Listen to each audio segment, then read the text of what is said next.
아브람이 애굽에서 그와 그의 아내와 모든 소유와 롯과 함께 네겝으로 올라가니 아브람에게 가축과 은과 금이 풍부하였더라. 그가 네겝에서부터 길을 떠나 베델에 이르며 베델과 아이 사이 곧 전에 장막 쳤던 곳에 이르니 그가 처음으로 제단을 쌓은 곳이라. 그가 거기서 여호와의 이름을 불렀더라.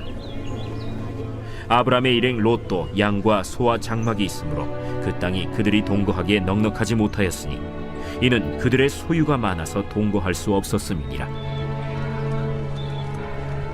그러므로 아브람의 가축의 목자와 롯의 가축의 목자가 서로 다투고 또 가나안 사람과 브리스 사람도 그 땅에 거주하였는지라. 아브람이 롯에게 이르되 우리는 한 친족이라. 나나 너나 내 목자나 네 목자나 서로 다투게 하지 말자. 내 앞에 온 땅이 있지 아니하냐. 나를 떠나가라. 네가 좌하면 나는 우하고 네가 우하면 나는 좌하리라. 이에 롯이 눈을 들어 요단 지역을 바라본즉 소알까지 온 땅에 물이 넉넉하니 여호와께서 소돔과 고모라를 멸하시기 전이었으므로 여호와의 동산 같고 애굽 땅과 같았더라. 그러므로 롯이 요단 온 지역을 택하고 동으로 옮기니 그들이 서로 떠난지라. 아브람은 가나안 땅에 거주하였고 롯은 그 지역의 도시들에 머무르며 그 장막을 옮겨 소돔까지 이르렀더라. 소돔 사람은 여호와 앞에 악하며 큰 죄인이었더라. 롯이 아브람을 떠난 후에 여호와께서 아브람에게 이르시되 너는 눈을 들어 너 있는 곳에서 북쪽과 남쪽 그리고 동쪽과 서쪽을 바라보라. 보이는 땅을 내가 너와 네 자손에게 주리니 영원히 이르리라. 내가 네 자손이 땅에 티끌 같게 하리니 사람이 땅에 티끌을 능히 셀 수 있을진데 네 자손도 세리라. 너는 일어나 그 땅을 종과 횡으로 두루 다녀보라. 내가 그것을 네게 주리라. 이에 아브람이 장막을 옮겨 헤브론에 있는 마므레 상수리 수풀에 이르러 거주하며 거기서 여호와를 위하여 제단을 쌓았더라. 할렐루야, 할렐루야. 우리 가운데 새날을 주신 주님의 이름을 찬양합니다. 우리 높으신 하나님 앞에 우리 감사와 찬양과 영광의 큰 박수 올려드리겠습니다. 아름다우신 주님, 우리의 예배의 주인 되신 주님의 이름을 찬양합니다. 주님의 보좌를 높여 경배합니다. 주님 홀로 영광을 받아 주시옵소서. 할렐루야.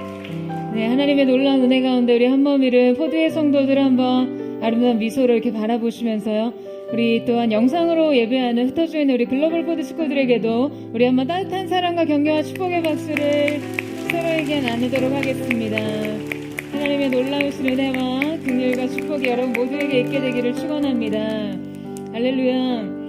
사랑하는 여러분, 성령 충만하십시오. 말씀 충만하십시오. 오늘 우리의 인생이 정말 흔들림 없이 그 약속하신 하나님 말씀 위에 굳게 서는 은혜가 있게 되기를 주님의 이름으로 축원합니다. 우리 옆에 사람에게 이렇게 한번 축복하고 인사하겠습니다.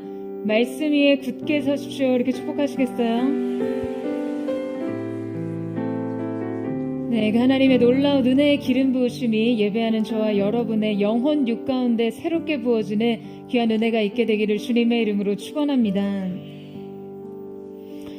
여러분, 제가 얼마 전에 이 한 드라마 대사를 보고 굉장히 큰 은혜를 받았습니다. 바로 이 낭만 닥터 김사부라는 드라마에서 나오는 그런 대사였는데요. 이 드라마에서 김사부의 이 제자가 아직도 자신이 그 의사의 길을 가는 것이 맞는지 모르겠다라고 고뇌하면서 이 김사부에게 자기의 고민을 이렇게 털어놓는 그런 상황이었어요. 제자가 자신이 왜 의사를 왜 하는지 모르겠다는 거예요. 그저 자신의 인생에 있어서 어쩌다가 이 선택에 떠밀려 여기까지 왔다는 거죠. 하지만 그렇다고 여기서 멈출 수도 없다는 거예요. 그랬더니 이 김사부께서 이런 말씀을 하십니다. 김사부 가라사대, 세상에 어쩔 수 없는 선택이란 건 없어. 내가 그런 사람이라 그런 선택을 하는 거야. 제가 정말 절로 고개가 끄덕여지더라고요. 여러분, 선택이라는 것은요, 그 사람을 보여줍니다. 그 사람이 무엇을 중요하게 생각하는지, 그 사람은 어떠한 식으로 자신의 자신감을 표현하고 자존심을 지키려 하는지 다 보이는 것이 그 사람의 선택이에요. 프랑스 철학자 장폴 샤르트르는요, 다음과 같은 말을 남겼습니다. 인생은 B, birth와 D, death 사이에 C, choice이다. 그러니까 인생은 어쩌면 탄생과 이 죽음 사이에 계속된 선택의 과정이에요. 어떠한 선택을 계속하느냐에 따라 인생의 행보는 달라지게 되어 있습니다. 이 선택에 따른 책임을 감당하는 것, 그것이 그 자체로 인생의 과정이라는 것이에요. 여러분, 오늘 본문 속의 아브라함과 롯도 마찬가지였습니다. 두 사람은 같은 문제 상황에 직면합니다. 이 둘이 함께함으로 인해 발생하는 문제들의 합의된 해결책을 만들어야 했습니다. 그리고 동일한 현실 위에서 출발한 선택이 각자에게 전혀 다른 미래를 제공합니다. 아브라함은 이 선택을 통해서 하나님 중심의 신앙관이 더욱 공교해졌고 그의 삶은 더욱 창대해졌으며 롯의 선택은 영적 침체와 더불어 비참한 쇠락과 멸망으로 이어집니다. 자, 먼저 이 선택의 배경에 대해서 살펴볼 필요가 있는데요. 자, 우리 함께 5절에서 6절 말씀을 같이 한번 읽어보도록 하겠습니다. 시작. 아브라함의 롯도 양과 소와 장막이 있으므로 그 땅에 그들이 동거하기에 넉넉하지 못하였으니 이는 그들의 소유가 많아서 동거할 수 없었음이니라. 자, 이제 아브라함과 롯은 갈대아 우르로부터 이 하란에서 가나안 초기 정착 과정까지 대략 한 30년의 여정을 함께 보냈습니다. 이때 아브라함과 롯은 하나님의 축복 속에서 이 경제적인 번영에 이르렀고요. 부유한 이 유목민으로서 거대한 가축대를 소유하게 됐어요. 초기 아브라함과 이 롯이 이방 민족으로부터 공동의 방위로 함께 아주 긴밀한 공조를 다져야 했다면 이제는 소유가 많아지면서 이 둘의 생활 양상이 변하게 됩니다. 대단위의 가축대들과 이 목초와 물이 풍부하지 못한 지역에서 함께 이동하는 것은요, 너무나 비효율적이기 때문이에요. 이로 인해 오히려 각자에게 소속된 이 가축과 목자들의 다툼과 갈등이 일어났어요. 왜냐하면요, 이 목자들은 자신들이 돌보는 가축에게 이 물을 주기 위해서 우물을 차지하려고 하거나 좀 더 풍부한 이 목초지의 자리를 잡기 위해 갈등과 싸움이 일어나기 쉽거든요. 양떼의 수가 많아지자 이 싸움은 더욱더 빈번하게 이루어진 것이죠. 그들의 많은 재산은 다툼의 원인이 되었어요. 따라서 아브라함은 이때 롯의 분가를 고려하게 된 것이었죠. 그러니까 아브라함과 롯의 분가는요, 사실상 이 현실적인 편의에 의해서 발생한 것이죠. 하지만 이 분가에 대한 의사결정과 각자의 행보를 선택함에 있어서 두 사람의 인생은 전혀 다른 행적을 갖게 됩니다. 여러분, 아브라함과 롯이 전혀 다른 미래를 선택해서 그 미래로 걸어 나간 것은요, 그들이 전혀 다른 사람이었기 때문입니다. 그들은 완전히 다른 인격과 가치 판단으로 전혀 다른 선택을 하는 사람들이었어요. 그렇다면 인생에 전혀 다른 결론을 만들어낸 그들의 차이는 과연 어떠한 것이었을까요? 자, 그 첫 번째는 자신감의 근원이 다르다라는 것입니다. 여러분, 1차적으로 롯은 아브라함의 부요함의 가장 큰 수혜자였어요. 롯은 일찍이 아버지를 여의고 대신 자신의 유일한 혈육이었던 이 아브라함을 의지하고 따랐거든요. 그는 아브라함과 동고동락하며 지내면서 그의 재산이 풍족해지자 지금 이 번영으로부터 엄청난 큰 혜택을 입었습니다. 그런데 이제 이 번역으로 인해 새로운 미래를 그려 나아가야 할 그 시점이 오자 아브라함과 롯은 전혀 다른 차원의 이 선택을 결정짓게 되었어요. 자, 우리 8절에서 9절 말씀을 같이 한번 읽겠습니다. 시작. 아브라함이 롯에게 이르되 우리는 한 친족이라 나나 너나 내 목자나 내 목자나 서로 다투게 하지 말자. 내 앞에 온 땅이 있지 아니하냐. 나를 떠나가라. 내가 저하면 나가 우하고 내가 우하면 나는 저하리라. 자, 여러분, 이 아브라함이 먼저 롯에게 분가를 제안하죠. 아브라함은 점점 더 커져가는 재산 갈등을 해결하기 위해서 분가를 결정한 후에 롯에게 각자의 거주지를 정할 우선권을 주게 됩니다. 이 우선권의 양보는요, 사실 아브라함에게 있어서는 굉장한 관용이자 사랑이었어요. 자, 여러분, 지금 목자들이 다투는 이유가 무엇이었죠? 각자의 양들을 먹일 목초지를 점유하기 위해서 싸운 거잖아요. 그만큼 이 팔레스타인의 지역에는요, 이 양들을 위한 풍부한 식량과 물이 보장된 지역이 아니었어요. 뿐만 아니라 이 시기에 이곳은 기근으로 인해서 이 땅들이 황폐해져 있었고 그 땅에 이미 거주하고 있었던 브리스 족속과의 갈등까지 겪는 상황이었습니다. 자, 그러니까 아브라함이 현실적인 문제를 해결하기 위해서 선택을 할 때 자신의 실리를 추구하며 자신에게 유리한 주장을 정당하게 펼칠 수 있었어요. 여러분, 이 모든 혜택과 축복의 근거가 아브라함에게 있었고 그는 연장자였잖아요. 하지만 아브라함은 롯에 대해 이 권리를 주장하지 않습니다.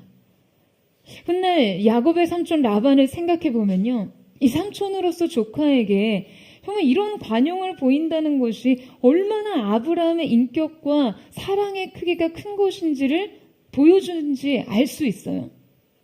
조카의 그걸 조금이라도 더 알겨 먹으려고 여러분 얼마나 이 라반이 많은 속임수를 썼나요? 근데 지금 그가 롯에게 재산의 실권자였던 아브라함 자신에 대해 주장하지 않았던 것은요, 매우 이타적이고 성숙한 제안이었던 것이죠. 자, 여러분, 그렇다면 그가 이렇게 행동할 수 있었던 이유는 무엇이었습니까? 그는 1차적으로 재산권을 주장하고 이익을 챙기느라 이 조카 롯과의 관계에 손상이 생기는 것을 경계했어요.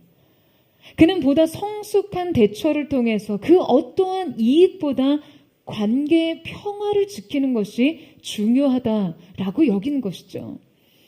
그러나 무엇보다 아브라함이 이 우선적인 선택권을 포기할 수 있었던 것은요, 자신의 미래를 자신이 통제할 수 있다는 생각을 내려놓았기 때문입니다. 그는 자신의 미래가 주님 손에 있다는 것을 알았어요. 자신의 인생은 자신과 하나님과의 관계에 달려있다는 것을 알았습니다.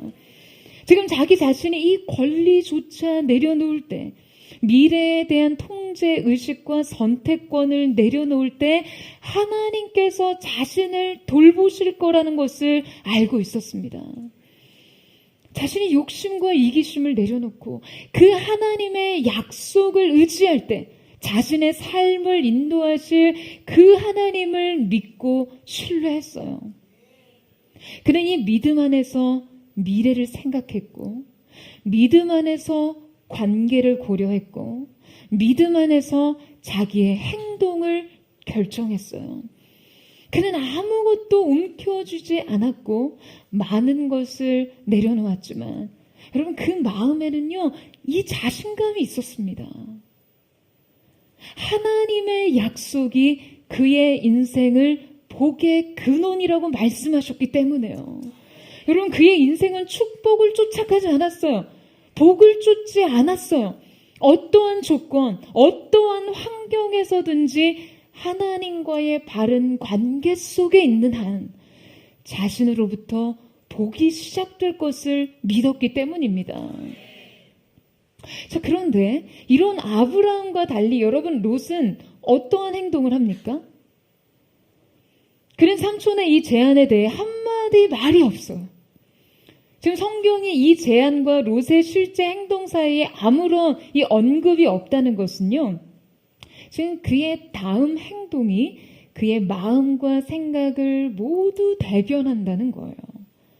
그는 곧장 아브라함의 제안에 따라 자신이 우선적으로 먼저 땅을 선택합니다. 여러분, 정말 근본이 글러먹었어요. 지금 저희는 2주째 근본에 문제가 있는 사람들의 이야기를 다루고 있어요. 여러분, 지금 아브라함이 자신의 모든 권리를요, 이 관계에 앞서 내세우지 않고 사랑과 관용으로 롯에게 우선권을 부여했을 때요. 아니, 롯이 설사 그 사랑을 받아들여서 자신이 우선적으로 땅을 선택한다 하더라도 지금 적어도 그의 의식에서 아브라함에 대한 감사의 표현이 있어야 맞습니다. 여러분 동의하세요? 자, 그런데 성경엔 과감하게 이 과정이 모두 다 생략돼 있어요. 그 말은 롯에게 이러한 의식이 없었다는 것입니다. 롯은 은혜에 대한 의식이 없었습니다. 롯이 하나님의 축복을 입은 이 아브라함이라는 존재와 30년을 동고동락하면서 그 약속의 혜택을 받아 누리면서 이 부요함과 번영이요, 대단한 착각을 하게 만들었어요. 그의 인생에서 은혜의 진원지는 아브라함 인생에 두신 하나님의 약속에 있었습니다. 하지만 롯은 자신의 많은 부와 어떤 높아진 지위 때문에 그저 자신이 그럴 만한 사람이기 때문에, 그래서 자신이 이러한 삶을 누리는 게 마땅하다라고 착각합니다. 이 모든 것이 하나님의 은혜와 약속의 성취라고 여기기보다는 그 자신이 마땅히 그 모든 것을 누리기에 합당한 자격이 있다는 자신감이 근거가 된 것이죠. 그는 그냥 자신이 그런 사람이라고 생각했어요. 그래서 이 언약적 관계로부터의 이탈과 이 축복의 관계와의 단절에 대한 두려움이 전혀 없었습니다. 자신이 가진 부유함과 축적된 재산으로 그냥 잘 먹고 잘 살 수 있을 거라는 자신감이 앞섰던 것이에요. 그는 지금 이 자신감으로부터 이 관계에 대한 겸손을 잃어버렸습니다. 여러분, 사람이 지위와 소유에 눈이 멀면요, 지금 이 은혜와 축복이 어디로부터 어떻게 흘러 들어왔는지 그 진원지에 대한 인식을 놓치게 됩니다. 여러분, 우리도 이 부분을 조심해야 해요. 많은 신학자들이 롯의 불행은 이 아브라함과의 영적인 분리로부터 시작됐다라고 진단합니다. 여러분, 관계의 축복이라는 것은요, 바로 이런 것이에요. 어떠한 관계는 그 관계로부터 사회적인 영향력과 인지도를 얻기도 하고 다양한 삶의 기회를 제공받기도 합니다. 그래서 사람들은요, 누구나 이런 관계와 연결되기를 원해요. 하지만 진짜 축복된 관계는 이 관계를 통해 하나님께 밀착돼 있을 수 있는 연결고리가 있는 관계죠. 여러분 아멘이세요? 그러니까 이 관계 속에 있을 때 주님을 더 가까이 할 수 있는 관계, 하나님의 임재의 전도체와 같은 관계, 이 영적인 연합과 연결보다 여러분 우리의 인생 속에 더 큰 축복이 되는 것은 없습니다. 사단은 우리의 인생에서 종종 이 관계를 회방하고 갈라놓으면서 하나님과의 연결고리를 끊어놓으려고 해요. 이 관계를 상하게 하고 분열시키면서 평화를 깨트려요. 우리는 이 관계를 손상시키지 않기 위해서 민감함과 겸손함을 잃지 말아야 합니다. 더불어 여러분의 모든 선택이 헛된 토대 위에 세워지지 않게 되기를 주님의 이름으로 축원합니다. 오직 여러분의 삶이요, 삶의 공급자 되시며 인도자 되시는 주님의 능력과 성품 위에 인생의 진정한 자신감이 세워지기를 주님의 이름으로 축원합니다. 이처럼 우리가 자신감의 근거를 자기 자신에게 둘 때 우리는 쉽게 분별력을 잃어버리게 됩니다. 그 롯은 더 큰 그림을 보지 못하고 자기 눈앞의 이익에 급급했어요. 우리 함께 10절에서 11절 말씀을 같이 한번 읽어보도록 하겠습니다. 시작. 이에 롯이 눈을 들어 요단 지역을 바라본즉 소알까지 온 땅에 물이 넉넉하니 여호와께서 소돔과 고모라를 멸하시기 전이었으므로 여호와의 동산 같고 애굽 땅과 같았더라. 그러므로 롯이 요단 온 지역을 택하고 동으로 옮기니 그들이 서로 떠난지라. 자, 여러분, 아브라함과 롯이 전혀 다른 미래로 나아간 것에는 또 다른 결정적인 차이가 있었습니다. 그 차이 두 번째는 전혀 다른 눈입니다. 여러분, 앞서 함께 읽은 본문에서 두 사람의 연속된 행위를 표현하는 10절에서 18절까지 이 원문을 구조 분석하면요. 잘 들어보세요. 자, 이 말씀은 각각 A, B, C, D의 조합으로 이루어져 있는데요. 바로 A, 눈을 들다. B, 바라보다. C, 땅. D, 장막이라는 매우 선명한 상호 평행 대칭 구조를 이루고 있습니다.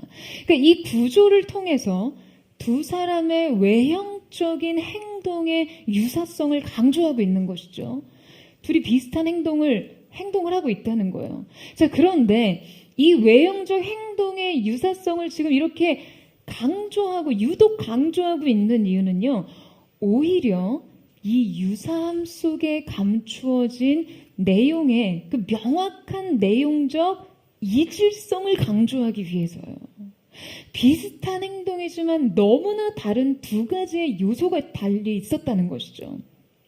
여러분, 먼저 눈을 들었다라고 표현하고 있어요. 롯은 평서문의 형식으로, 아브라함은 명령의 형식으로 표현되어 있어요.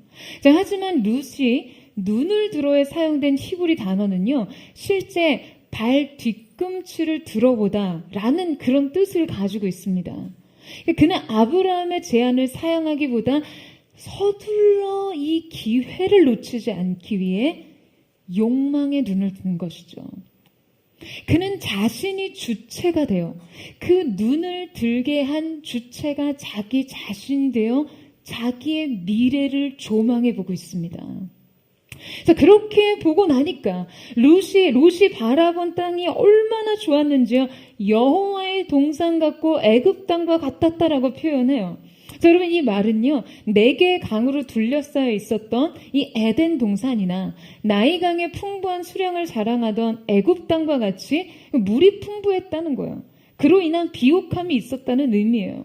그러니까 이 땅은 저지대에 위치해서 물이 풍부한 땅이었어요. 따라서 이 물 부족을 호소하던 양떼들을 먹이기에 너무나 충분했다고 판단한 것이죠. 여러분, 이 땅은 인간적인 욕심과 이기적인 욕망의 눈을 들어 바라봤을 때 충분히 매력적인 땅이었어요. 이 땅은 성공과 번영과 부를 약속하는 듯 했습니다. 문제는 그가 어떠한 안목으로 이것을 판단했느냐가 중요한 것이죠. 아브라함과 롯이 인생의 결정적인 선택을 한 데에는 결국 아주 상이한 두 관점이 작용했습니다. 이 차이는 두 가지의 패러다임을 대변하기도 해요. 여러분, 롯은 이 욕망의 눈, 이기심의 눈으로 그가 선택할 미래를 바라봤을 때 그는요, 딱 2차원적인 관점, 수평적인 관점만을 적용했습니다. 여러분, 지금 그는 보이는 대로만 생각했어요. 눈에 보이는 풍요, 공급, 눈에 보이는 환경적 조건으로 미래를 계산했어요. 그는 하늘의 개입을 조금도 이 계산에 넣지 않았습니다. 그에겐 수직적인 관점이 전혀 없었어요. 하늘이 땅을 다스리고 하늘이 땅에 개입하는 일을 의식하지 못합니다. 하나님께서 그의 삶을 이끄시고 주관하시고 다스리시고 공급하시고 돌보신다는 그 의식이 전혀 없었어요. 그는 자신이 전망하고 계획한 대로 인생을 살 수 있을 거라고 믿었습니다. 그저 그냥 문명의 힘, 인간의 노력에 의해 인생을 계획하고 건설할 생각을 합니다. 하나님께 모든 것이 달려있고 그분의 뜻대로 다스려진다는 생각을 하지 못했다는 거예요. 여러분, 우리가 당장 눈앞의 욕심에 급급해서, 당장 눈앞의 상황적, 환경적 조건에 급급해서 우리의 판단이 하나님의 계획과 그분의 약속을 고려하지 않는 차원에 머물면요, 이렇게 곧 망할 장망성 같은 곳도 에덴 동산 같이 보일 수 있습니다. 당장 그곳에 솔루션이 있고 대안이 있고 장래가 있어 보이지만 그것은 영적 신규로일 뿐일 거예요. 여러분, 이것이 우리 인생의 함정입니다. 인생 착시 현상이에요. 여러분, 혹시 버티고 현상이라는 말을 들어보신 적 있으신가요? 버티고 이펙트라고도 이야기를 하죠. 이 버티고 현상은요, 비행 조종사들의 비행 착각 현상을 말하는데요. 그러니까 조종사가 시각에 의존해서 시계 비행을 할 때 아주 그 깜깜한 밤이나 구름 속에서 전투기가 이렇게 뒤집혀서 날아가고 있는지 정상적으로 날아가는지를 혼동하게 되는 공간 정의 상실 현상을 일컫습니다. 그러니까 이때 지금 조종사가요, 자기가 느끼는 그 느낌 그대로를 받아들여서 조정을 하기 시작하면 대형 사고가 나는 거예요. 대표적인 착시 현상은 바다 위를 비행할 때 바다를 하늘로 착각한다는 거죠. 그래서 이렇게 바다를 하늘로 착각해서 거꾸로 날아가는 현상입니다. 특히나 이 야간 비행에서는요, 밤하늘의 별빛과 해상의 선박 불빛이 동일하게 보이는 비행 착각이 발생하기 쉽다고 하는데요. 그래서 이제 조종사들이 고도를 높여서 상승을 하려고 한다는 것이 바다를 향해 뛰어드는 결과가 돼서 대참사로 이어지게 되는 것이죠. 국내에서 10년간 발생한 25건의 전투기 추락사고 가운데 5건이 바로 이 버티고 현상으로 발생했는데요. 자, 이러한 버티고 현상을 막기 위해서 조종사들은요, 자신의 감각과 눈에 보이는 현상에 의존해서 눈으로 보이는 대로 운행을 하는 시계 비행을 하지 않고 비행 경로와 고도를 전적으로 계기에 의존해서 조정하는 계기 비행 방법을 취하도록 그렇게 훈련을 받습니다. 여러분, 우리의 인생도 마찬가지입니다.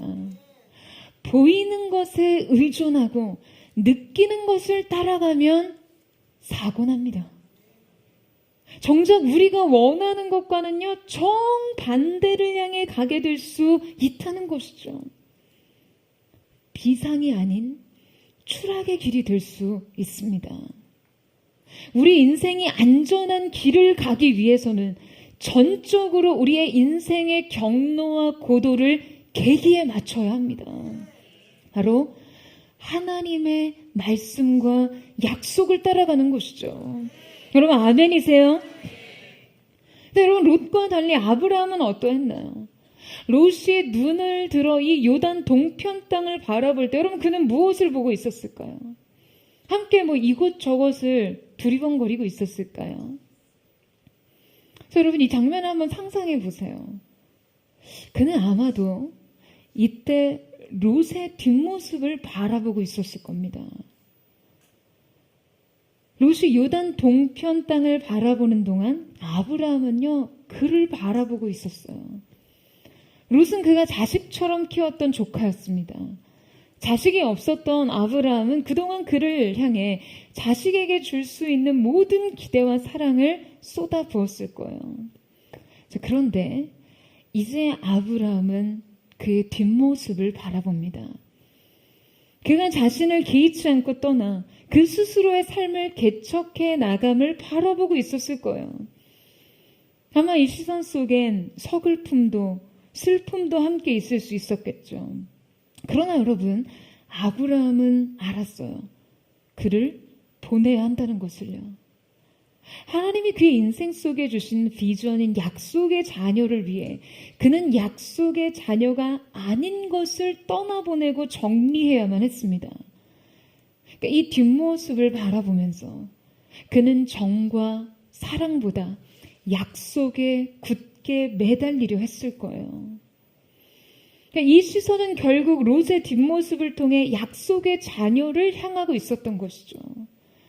보내야 할 사람의 뒷모습을 보면서 자신이 진정 붙잡아야 할 것을 바라보고 있었을 거예요. 자, 여러분 14절을 한번 보시겠어요? 우리 같이 한번 읽어보도록 하겠습니다. 시작. 롯이 아브라함을 떠난 후에 여호와께서 아브라함에게 이르시되 너는 눈을 들어 너 있는 곳에서 북쪽과 남쪽 그리고 동쪽과 서쪽을 바라보라. 자, 롯이 아브라함을 떠난 후에 하나님께서는 아브라함에게 나타나십니다. 지금 이 출현이요, 아브라함과 롯의 관계적 분리가 영향을 미쳤다고 볼 수 있겠죠. 하나님께서는 아브라함이 자신의 권리를 내려놓고 롯에게 우선권을 준 이 행위가 단지 혈육에 대한 정과 사랑 때문은 아니라는 것을 아셨어요. 이 자기 포기는 인생을 이끄시는 그 하나님의 주권에 대한 인정과 그분의 인도하심에 대한 전적인 신뢰가 포함되어 있었던 것을 아셨던 것이죠. 무엇보다 이것이 약속의 자녀를 향한 결단인 것을 또한 아셨습니다. 자, 그때 주님은 그에게 나타나 말씀하시죠. 그리고 아브라함도 눈을 들어 땅을 바라봅니다. 자, 앞서 롯이 눈을 들어본 것과 다르게 이때 아브라함의 눈을 들게 한 주체는 아브라함 그 자신이 아니라 하나님이셨어요. 하나님이 명령하셔서 그것을 바라보게 하셨습니다. 주님이 그의 눈을 들어 그가 설 땅을 보게 하셨어요. 하늘이 주체가 되어서 그의 눈을 뜨게 하셨을 때 그는 수평적인 차원으로만 해석하지 않았습니다. 여러분, 아브라함은요, 수직적 관점을 소유한 사람이었어요. 그는 롯과의 관계를 소중히 여기고 롯의 필요와 이익을 존중하는 수평적인 관점 또한 가지고 있었지만요, 지금 무엇보다도 그에겐 하나님이 자신의 모든 세계를 다스리신다는 수직적 믿음이 존재했습니다. 그는 인생을요, 지금 이 수직적 관점을 따라 판단했어요. 하늘의 개입을 인생 계산에 넣었습니다. 하늘의 도우심을 인생에 더했어요. 하늘이 그가 무엇을 봐야 하는지, 그 보는 것으로부터 무엇을 생각해야 하는지를 결정하게 했습니다. 사랑하는 여러분, 여러분의 미래를 지금 여러분은 어떠한 눈으로 바라보고 계신가요? 지금 여러분의 그 시선에 하늘의 개입이 있습니까? 여러분, 믿음을 통해 현실을 투시하는 눈을 소유하세요. 여러분, 아멘이세요? 우리가 미래를 바라볼 때 우리의 육신적 판단으로 모든 것을 제한하면 인생은 비관과 두려움에 갇히거나 심각한 시행착오와 오류를 선택할 수밖에 없습니다. 인생의 착시현상에 빠져요. 사랑하는 여러분, 저는 여러분에게 도전하고 권면합니다. 남다른 눈을 소유하세요. 이 눈을 구하세요. 하나님께서 열어주신 미래를 보고 하나님의 시선이 머무는 것을 감각하는 능력, 누군가가 떠나는 뒷모습에서조차 슬픔과 상실과 서글픔 안에서도 믿음으로 미래의 소망을 발견할 수 있는 그 눈을 소유하는 저와 여러분 되시기를 주님의 이름으로 축원합니다. 여러분, 인생 시계 비행하지 마시고요. 눈에 보이는 대로, 느끼는 대로 살지 마시고요. 인생을 계기비행, 하나님의 말씀과 약속을 따라 사는 저와 여러분 되시기를 주님의 이름으로 축원합니다.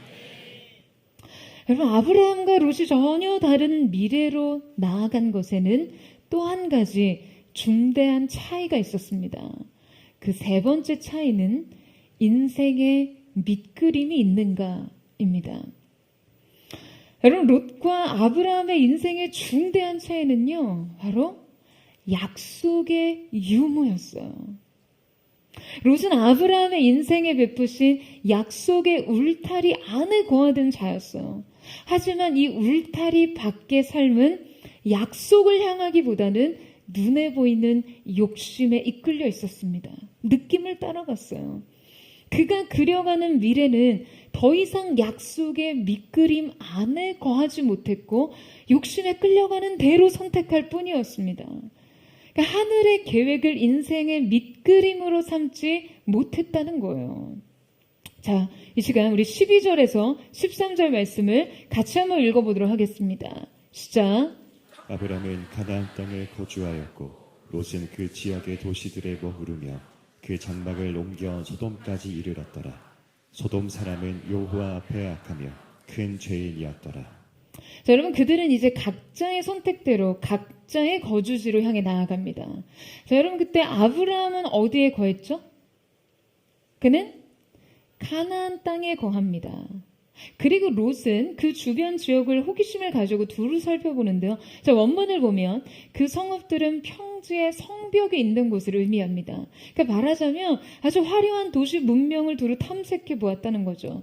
그리고서 결국 정착지를 한 곳 정하는데 그것이 바로 소돔이었다는 거예요. 그런데 이때 성경은 아주 흥미로운 표현을 하고 있습니다. 그게 바로 소돔까지예요. 여러분, 롯의 시작은 잘못된 자신감을 근거로 이기심과 욕망에 눈을 든 데에서부터 시작됐죠. 그런데 그 시작은 끝내 어디까지 이르러서야 멈추게 되어 있습니까? 어디까지 이르러서야 멈추게 돼 있어요?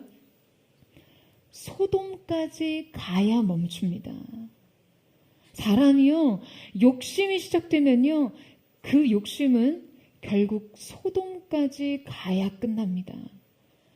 그의 목적지가 애초에 소돔이 아니었어요. 욕심을 추구하다 보니 소돔까지 간 거예요. 죄가 장성하여 사망에 이르듯이 욕심이 장성하여 멸망의 도성에까지 이르게 된다는 것이죠. 여러분, 소돔은 어떤 곳입니까? 성경이 소돔 사람을 표현했던 이 죄인이란 말은요, 관역에 빗나간 화살을 가리키는 단어에서 유래했습니다. 성경은 그들의 죄악상을 표현하면서 그 죄악의 정도를 묘사할 때 최상급도 아닌 극최상급 표현을 사용하고 있어요.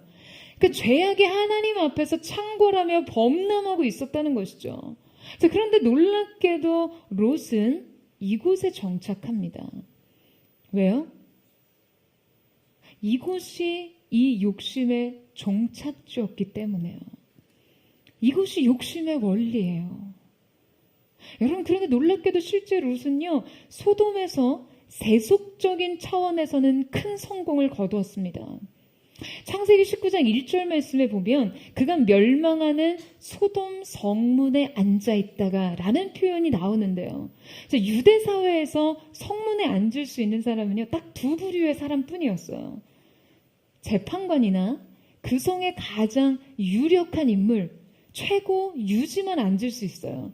그래서 보아스가 기업물을 자를 만나기 위해 어디에 앉아 있었습니까? 성문에 앉아 있었어요. 이것은 그가 그 성에서 매우 유력한 유지였다는 것을 보여주는 장면이죠. 자, 그러니까 실제 세속적 성공을 추구하고 그곳에 정착한 롯에게 이 성공적 보상이 있었다는 것을 알 수 있어요. 하지만 성경이 제시하는 그의 영적 실상은요, 말로 다 할 수 없이 비참합니다. 베드로후서 2장 6절의 기록에 의하면 그가 무법한 자들의 음란한 행실로 말미암아 고통을 당했다고 기록하고 있어요. 그는 본래 약속에 속한 사람이었으나 멸망의 도성에 거하면서 심령이 매일 그냥 푹푹 썩었어요. 화려한 세상 속에서 성공적인 부와 명예와 권력을 얻었을지는 몰라도 지금 그의 심령의 평안과 기쁨과 안식이 없었다는 것이에요. 그가 얼마나 영적 침체와 타락의 상태에서 헤어나지 못했는지는 그의 가정의 행보가 여실히 보여주고 있어요. 그가 멸망하는 소돔에서 빠져나올 때 자신의 부와 재물에 큰 미련을 두고 여러분 뒤를 돌아봤던 그의 아내는 뭐가 됐습니까? 소금 기둥이 되었고요. 그 가문의 대를 잇지 못할까봐 두려워하던 두 딸은 아버지를 술에 취하게 한 후에 동침해서 아이들을 낳았어요. 그 자손이 바로 모압과 암몬이었습니다. 하나님께서는 이 두 족속을 너무나 가증스럽게 여기셔서 이들을 향해 여호와의 총에 들어올 수 없다라고 말씀하셨고, 실제 이들은 역사적으로 이스라엘과 계속해서 반목합니다. 너무나 참담한 결론이에요. 여러분, 그가 이렇게 비참한 운명에 스스로 걸어 들어간 것은 그가 인생의 큰 그림을 보지 못했기 때문입니다. 그가 하나님의 약속을 의식했다면 결코 욕심의 근거에서 자신의 거주지를 정하지 않았을 거예요. 그냥 오로지 눈에 보이는 대로 좋은 것에 의존해서 그의 길을 선택하지 않았을 거예요. 그가 하나님의 약속을 붙잡았다면 자신의 선택이 계속해서 이 약속을 향하도록 집요하게 주님을 붙잡았겠죠. 여러분, 우리는 매 순간 이 선택의 문제에서 갈등합니다. 무엇을 선택해야 할지 혼란스러워요. 하지만 이때 우리는 우리가 보기에 좋은 옵션에 매몰되지 않고 큰 그림을 의식해야 합니다. 우리의 선택을요, 사소한 이해타산과 현실적인 문제에 고립시키지 말고 인생의 가장 중요한 이슈로 확장시켜서 생각해 봐야 해요. 그럼 여러분, 인생의 가장 큰 이슈가 뭔가요? 바로 약속과 부르심입니다. 여러분, 많은 사람들이요, 머리 터지게 고민을 하고 그냥 온갖 지혜를 동원하면서도 정작 약속과 반대되고 부르심을 이탈하는 선택을 합니다. 이런저런 탐색 과정에서 약속보다 욕심이 개입되는 것이죠. 말씀보다 합리적인 이성이 개입되는 거죠. 이 과정에서 부르심보다 성공이 목표가 됩니다. 여러분, 롯이 자신의 장막터를 소돔에까지 확장하며 새로운 터전에 장착했을 때 여러분, 아브라함은 뭐라고 있었나요? 여러분, 뭐라고 있었죠? 여러분, 아브라함은 아무것도 보이는 것이 없는 땅, 그가 지금 서 있는 그 땅에 머물렀습니다. 새로운 땅이 아니었어요. 신선한 경험을 주는 땅, 새로운 경험과 관계로 확장되는 땅, 문명과 번영이 눈에 보이는 땅이 아니었습니다. 하나님이 그에게 주신 땅은요, 바로 그가 선 땅이었어요. 여러분, 사람들은요, 쉽게 뭔가 새로운 시도를 하는 것을 곧 성공과 성장과 확장으로 연결시킵니다. 여러분, 아니에요. 약속이 없는 땅으로 한 걸음 내딛는 것이 어떻게 확장이 됩니까? 그건 그냥 이탈이죠. 단지 새로운 걸 시도하는 것이 영적인 도전과 모험인 것처럼 생각하는 것은요, 그냥 핑계와 속임수예요. 또 어떤 사람들은 좁은 길, 고생길, 이름 없는 길을 선택하는 것을 그냥 맹목적인 순종이라고 착각하는 사람도 있어요. 그냥 굳이 그 길을 선택하면서 영적인 허세에 빠집니다. 하지만 그 길은 영적으로 매우 척박한 길이고 기름진 길이 땅이 아니에요. 정작 그 길에서 심각한 영적인 고갈을 느끼면서도 그냥 그저 자신이 이 길을 스스로 선택했다는 그냥 그 자존심을 지키는 것에 여러분, 만족하지 마시고요. 사랑하는 여러분, 좋은 길을 택하세요. 아멘이세요? 여러분, 좋은 길은 약속이 있는 길입니다. 여러분, 이 사실을 믿으십니까? 때로 그 약속의 땅에 아무것도 보이지 않더라도 약속이 있는 곳에서 여러분, 버티세요. 여러분, 많은 사람들이요, 이 버티기를 안 하려고 해요.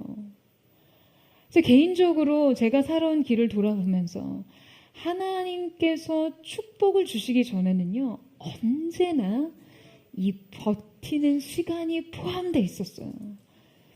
약속이 있는 한, 부르심이 있는 한, 그 버티는 시간은요, 그 어떠한 새로운 도전보다도 여러분 영혼에 훨씬 더 비약적인 성장을 가져다 줍니다. 아멘이십니까? 뿐만 아니라 여러분, 내가 선 이곳이요, 약속 안에서 다가오면요, 눈에 띄는 응답이 없이 매일 똑같은 것이 반복되는 일상에서도 우리는 전혀 다른 오늘을, 전혀 다른 내일을 살 수 있습니다. 그 땅은 결코 척박한 땅이 아니에요. 롯이 떠나고 나서 하나님께서 아브라함에게 나타나셔서 이 언약을 재갱신하시는 장면에서요, 많은 신학자들은 이 장면에서 하나님과 아브라함의 관계가 전보다 훨씬 더 친밀하고 생동감 넘친다고 분석합니다. 뿐만 아니라 하나님께서 아브라함에게 이 언약을 재차 다시 선언하실 때 아주 구체적인 표현 방식을 택하세요.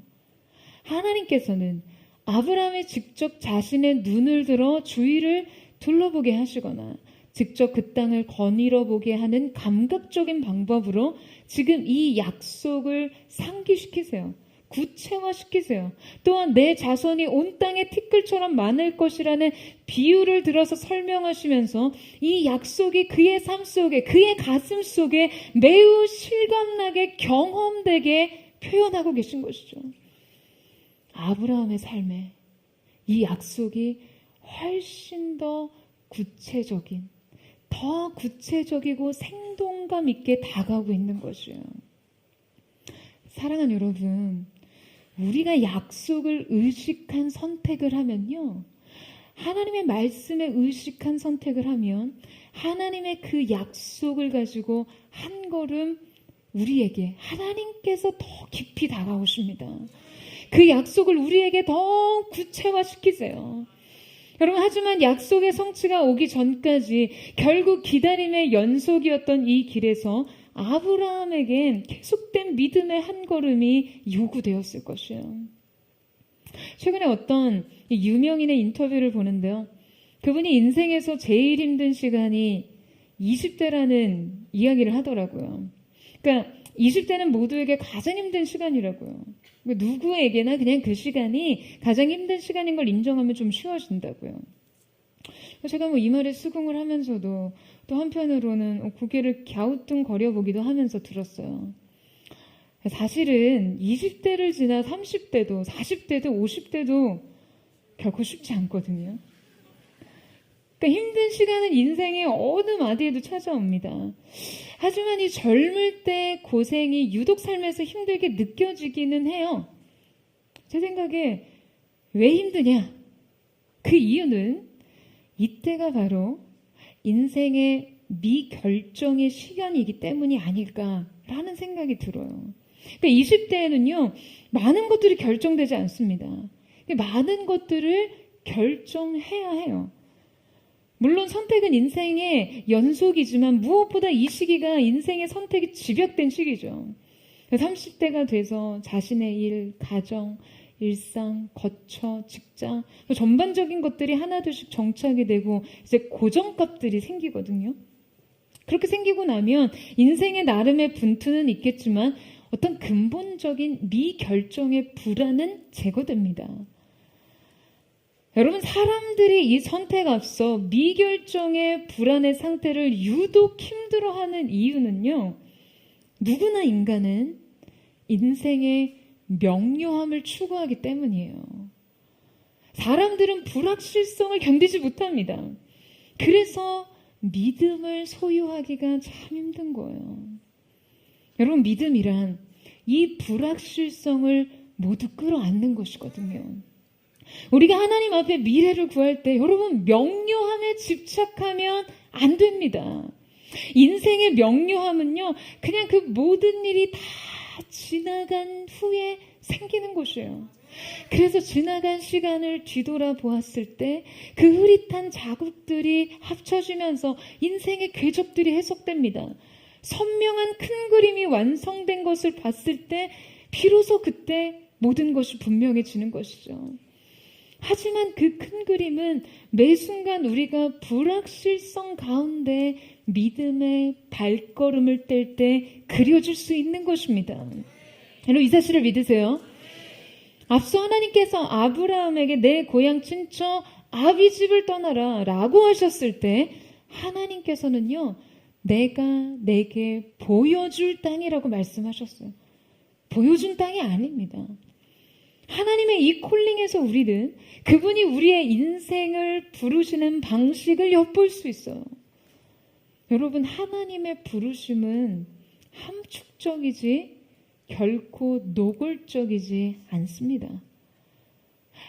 아브라함이 하나님의 부르심 가운데 미래의 구체성을 원했다면요, 어느 땅, 어떤 것, 어떤 조건, 여러분 이러한 구체화를 원했다면 그는 아마 한 걸음도 움직이지 못했을 거예요. 보장된 것을 원하는 확실한 조건, 손에 잡히는 조건들을 내가 붙잡을 수 있는 채로 시작하기를 원했다면 그는 결코 한 걸음도 움직이지 못했을 거예요.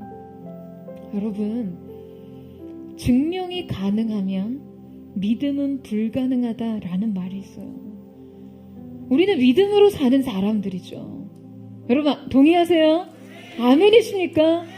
하나님이 우리의 인생에 그분의 일을 행하시는 방식이 믿음이기 때문에 우리가 약속에 대해 증거를 요구하면, 확실한 물증과 같은 증거를 요구하면 믿음은 작동할 수가 없습니다.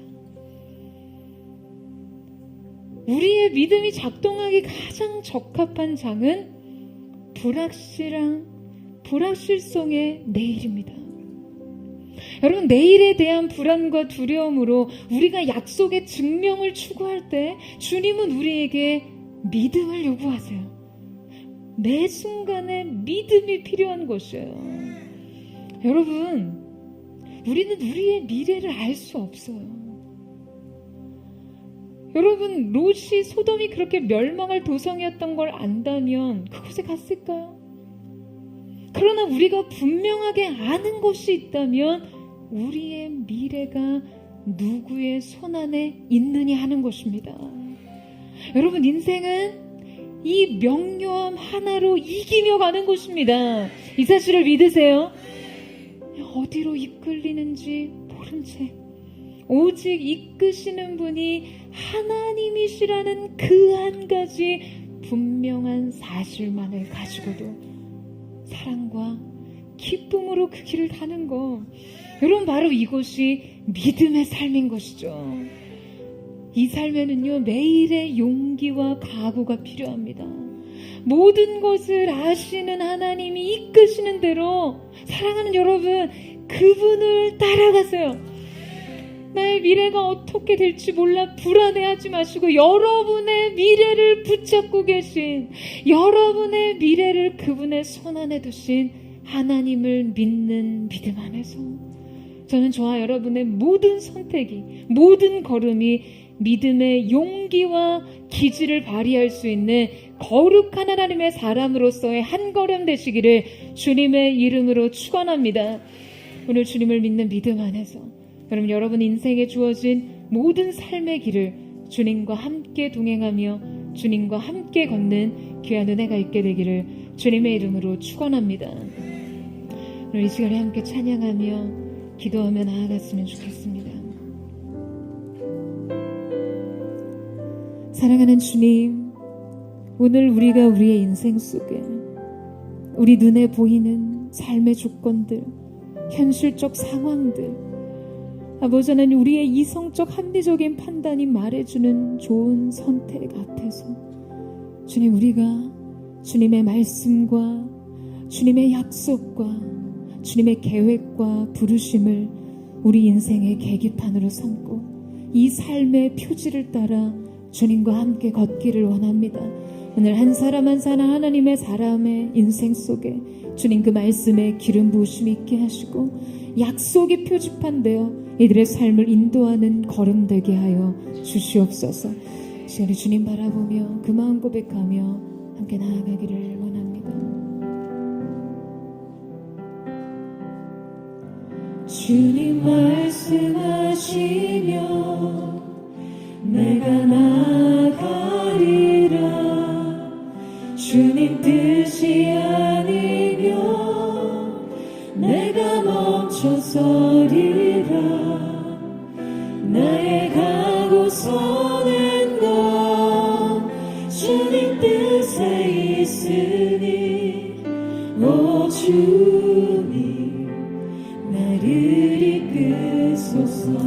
주님 말씀하시면 주님 말씀하시면 내가 나가리라.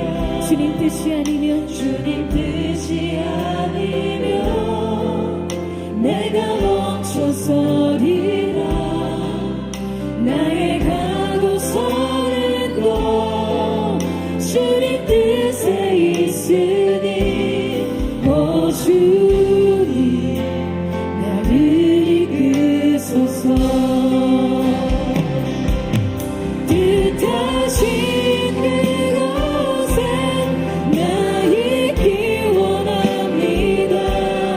이끄시는 대로 순종하며 살리니 연약한 내 영혼 평하여 일하소서.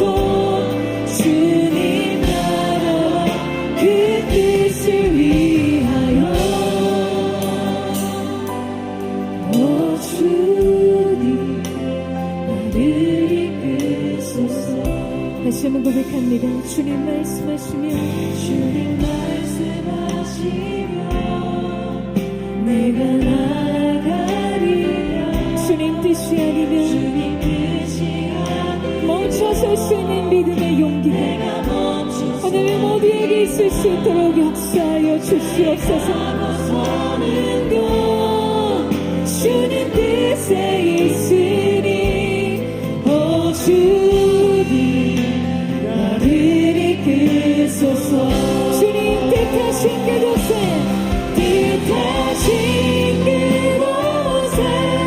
나 있기 원합니다. 이끄시는 대로 순종하며 살리니 연약한 내 영혼 평하여 일하소서.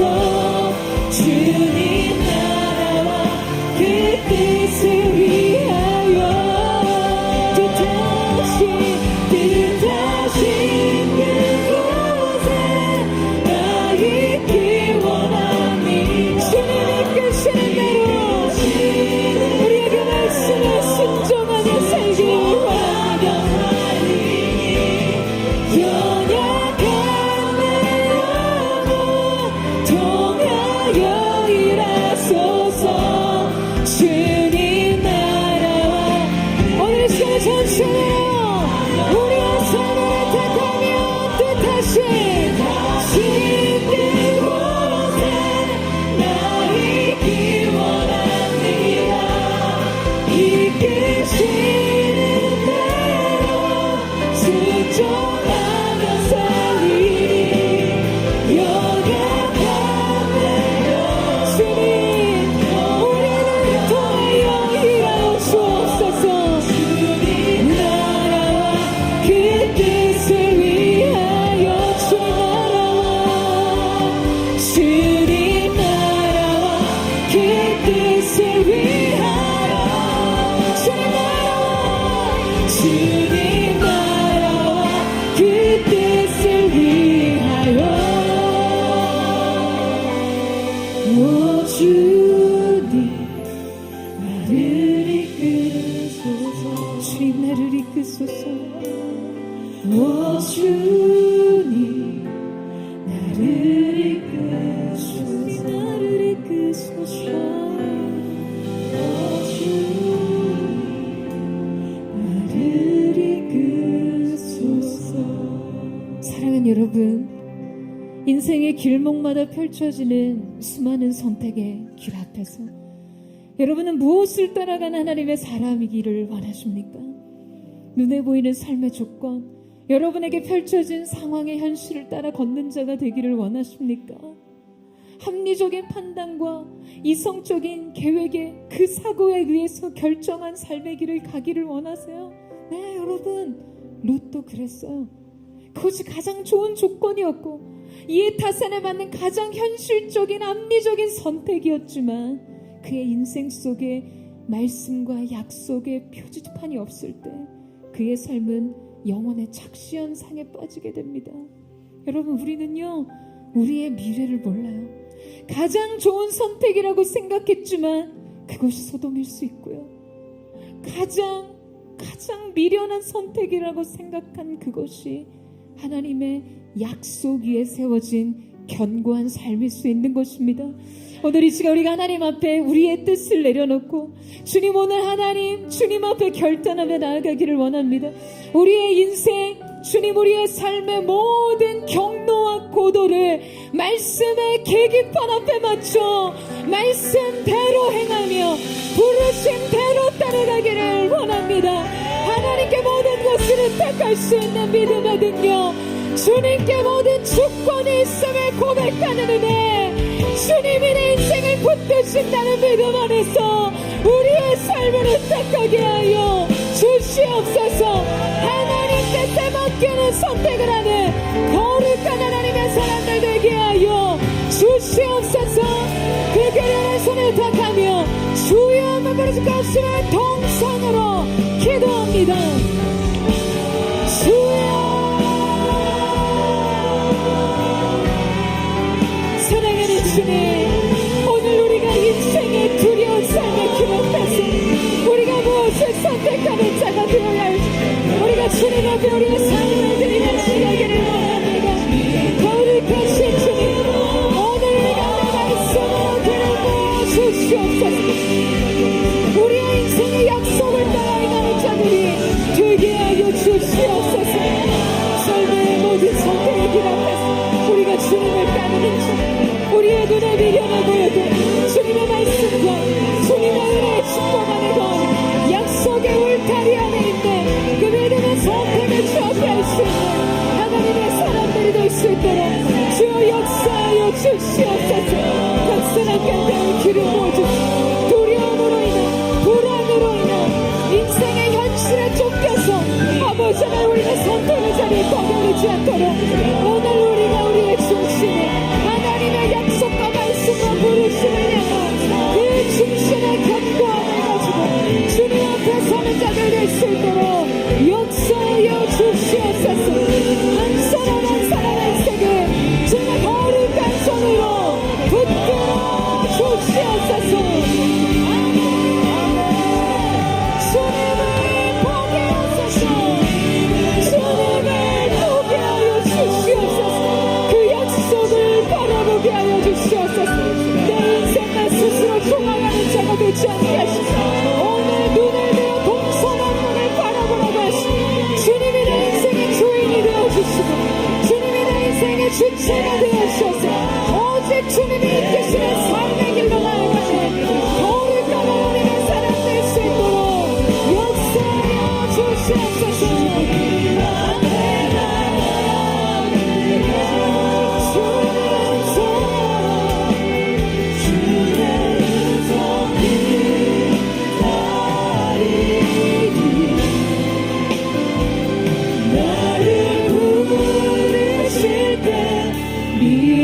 믿음으로 걸어가리.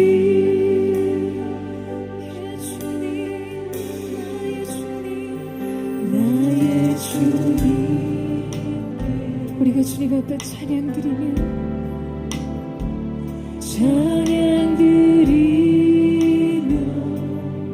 주님의 크신 사랑 주임제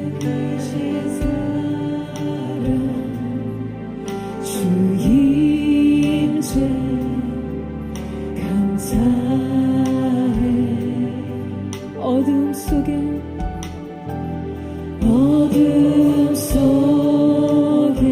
주님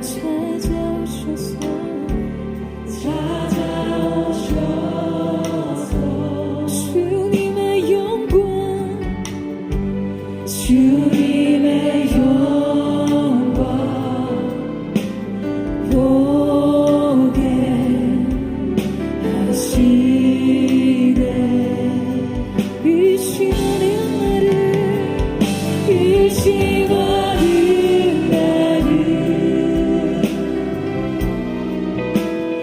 손 내밀어 잡아주신 주님, 우리 인생의 두려움을 내려놓고 불안과 조급함을 내려놓고 우리가 주님만을 따르기를 원합니다. 우리로 하여금 주님을 보게 하여 주시옵소서. 보게 하소서. 주의 나를 붙드소서.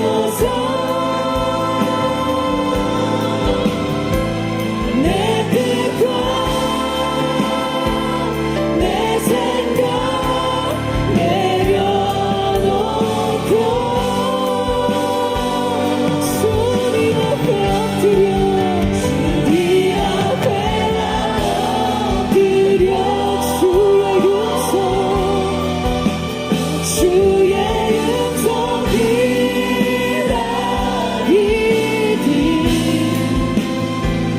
나를 부르실 때 열심히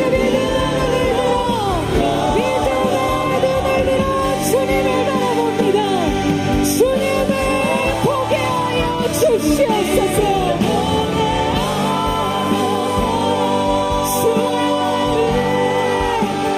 나를 붙드소서. 꿈의 생각 우리의 삶의 모든 의지로 우리의 삶의 것을 주님 앞에 내려놓고 오직 주님의 이끄시는 그 길을 따라가기를 원합니다. 예수님 앞에 나 엎드려 주의 음성 기다리니 나를 거룩한 손을 높이 들고 여러분 주님을 바라보세요. 이 시간 믿음의 눈을 들어 주님을 바라볼 채우다. 주님을 보게 하소서. 주의 나를 붙드소서. 내 뜻과 내 생각 내려놓고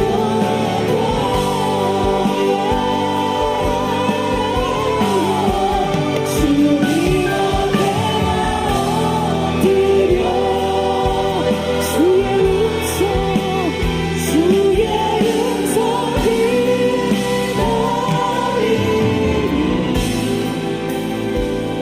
나를 부르실 때 믿음으로 걸어가리.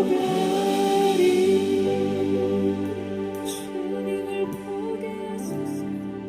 주님을 보게 하소서. 주님 나를 붙드소서. 나를 붙드소서.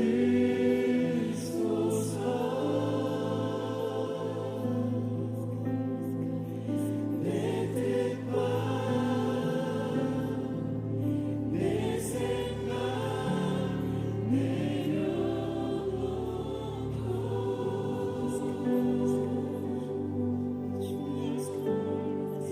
주님 앞에 나 엎드려 주의 음성 기다리니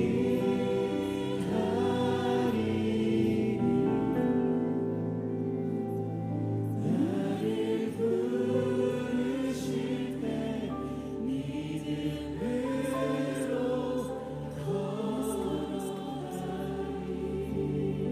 사랑하는 주님, 우리가 우리의 인생 미래를 바라볼 때 우리의 눈을 들게 하는 주체가 우리 자신이 되지 않게 하여 주십시오. 오직 하나님께서 우리의 삶을 향해 명령하실 때 너는 이제 눈을 들어 동서남북을 바라보라고 하신 그 하나님의 음성이 임하기까지 주님의 약속의 경례, 지금 내게 주신 하나님의 말씀과 지금까지 말씀하신 주의 약속의 경례 안에 거하는 하나님의 사람들이 될 수 있도록 주님이 역사하여 주십시오.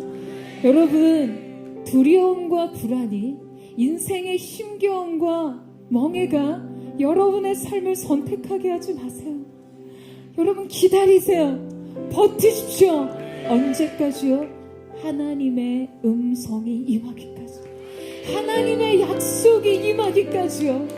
여러분, 아브라함의 성장과 확장과 돌파는요, 더 하나님과의 관계의 친밀함과 더 기쁜 은총과 은혜의 기름 부으시, 더 확장되는 종의 축복의 확장은 다른 곳이 아닌 동서남북을 바라보도 여전히 제한된 목초지와 제한된 우물물 뿐이었던 가나안 경내였습니다.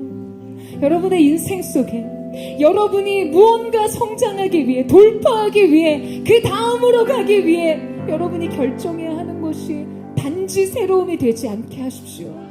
오늘 하나님의 말씀이 모든 것을 선택하는 기준이 되기를 주님의 이름으로 축원합니다. 말씀이 없다면 움직이지 않는, 버티고 또 버티세요. 하나님께서 오늘 있는 그 자리를 거룩한 은혜의 산이 되게 하시고 확장과 돌파의 포인트가 되시기까지 그 자리에서 믿음의 인내로 경주하며 주님을 바라보는 거룩한 하나님의 산이 되기를 주님의 이름으로 축원합니다. 우리 시간 기도하며 주님을 기다립니다. 주님 오셔서 임하여 주시옵소서.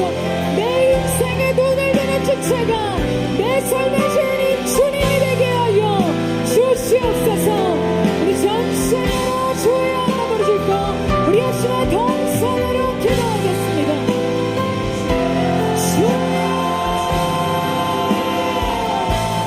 사랑하는 주님, 주님을 기다리고 기다립니다.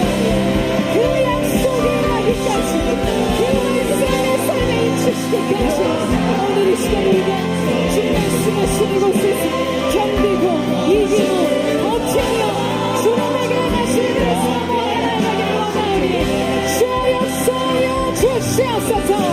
사랑 확장과 돌파, 행복한 부가도의 역사가 믿음의 인내를 가지는 우리의 사랑의 인생 속에 임하시오다.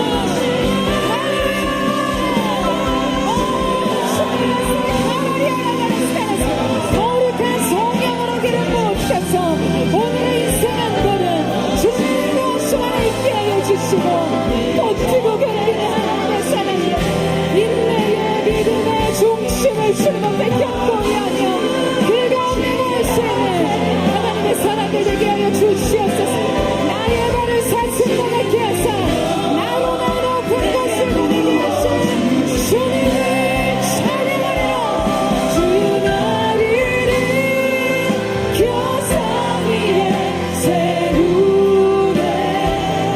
거칠어도 위롭게 하시네. 주만을 지할 때하면 주네. 그 신능력 내게 부어주시네. 내 영혼 지치고 피곤할 때에 근심 걱정 내 마치 누르네. 난 잠잠히 주님을 기다리네.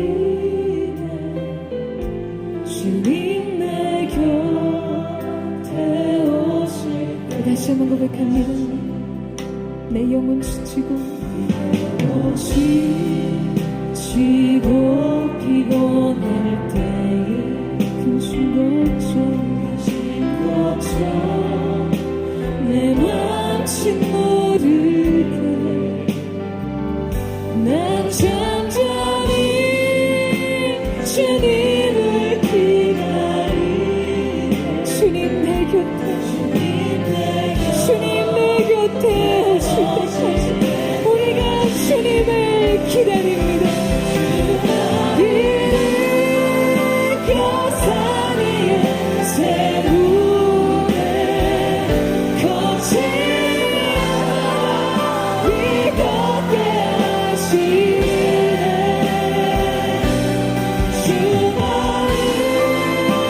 하늘 향한 주님의 크신 능력 내게 주어진 찬양합니다. 할렐루야. 나를 일으켜 자리에 세우네 거칠어 네 곁까지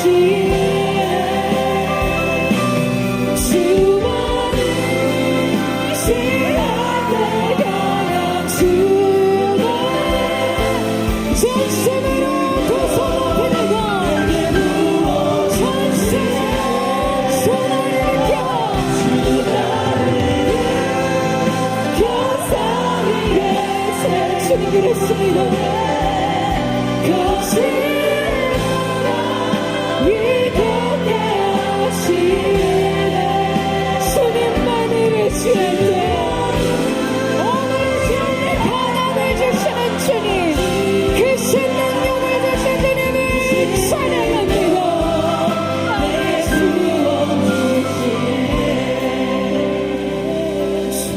나를 여러분, 오늘 여러분이 하나님을 의지할 때, 여러분이 하나님을 믿음으로 바라볼 때 주님께서 여러분 인생의 강함이 되어주심을 믿으십니까? 주님이 여러분의 인생에 크신 능력 주시기를 믿으십니까? 여러분, 오늘 이 시간이 믿음 안에서 마지막으로 한 번 더 기도하며 나아갈 때 주님, 우리의 삶을 주님 앞에 의탁합니다. 불안하고 두렵고 아버지 하나님 염려와 근심하는 우리의 미래를 주님 손에 의탁하며 나아가기를 원합니다. 주님 때로 아무것도 보이지 않습니다. 이 한 걸음이 내일의 걸음으로 이어질 수 있을지조차 가늠이 되지 않는 캄캄하고 암담한 현실 속에서 주님, 우리는 아무것도 할 수 없지만 우리의 미래를 아시는 하나님께, 가장 좋은 곳으로 우리 가운데 선대하기를 원하시는 주님께 아버지의 사랑에 우리의 삶을 맡겨드리며 나아가기를 원하오니 주님, 안전하게 거하게 하여 주시옵소서. 우리의 영혼이 평안의 성체에 거하게 하여 주시옵소서. 두려움 없이 주님을 따르게 하여 주시옵소서.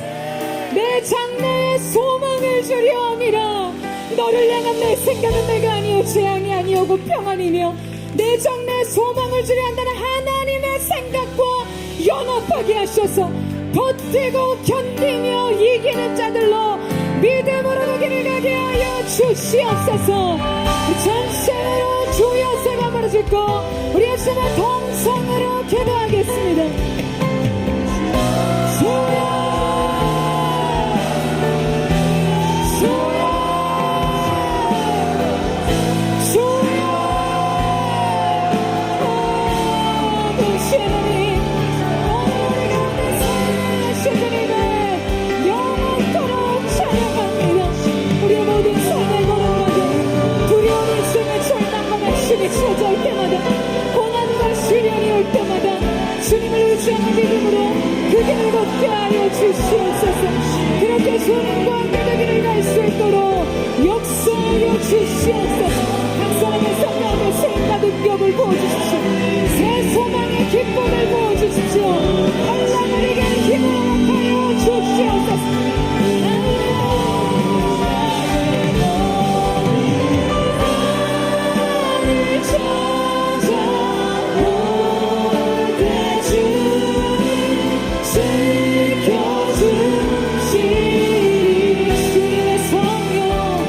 주님의 성령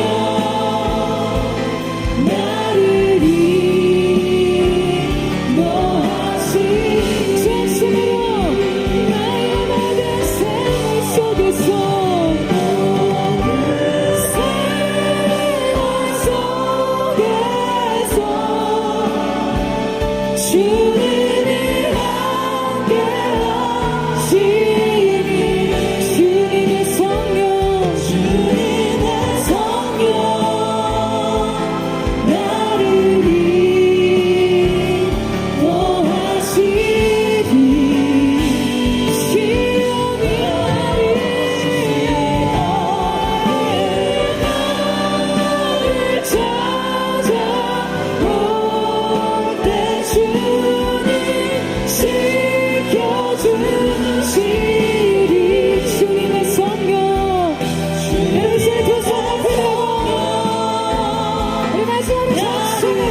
주님의 약속하신 말씀이 우리 인생 위에 있기 때문에 우리는 두려워하지 않겠습니다.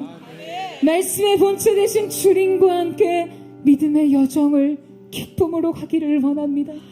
주님, 믿음의 눈을 열어 주시옵소서. 다른 인생의 자신과 다른 인생의 밑거름으로 주님, 우리의 삶을 조망하는 거룩한 하나님의 사람들이 되게 하여 주시옵소서. 모든 낙심과 절망과 두려움은 떠나갈지어다. 예수의 이름으로 명하노니 떠나갈지어다.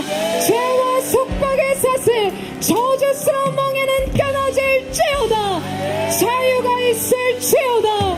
새로운 소망으로 오늘 우리를 새롭게 하신 주님을 찬양하며 주님 앞에 감사와 찬양을 드리며 존귀하신 예수님의 이름으로 기도드립니다.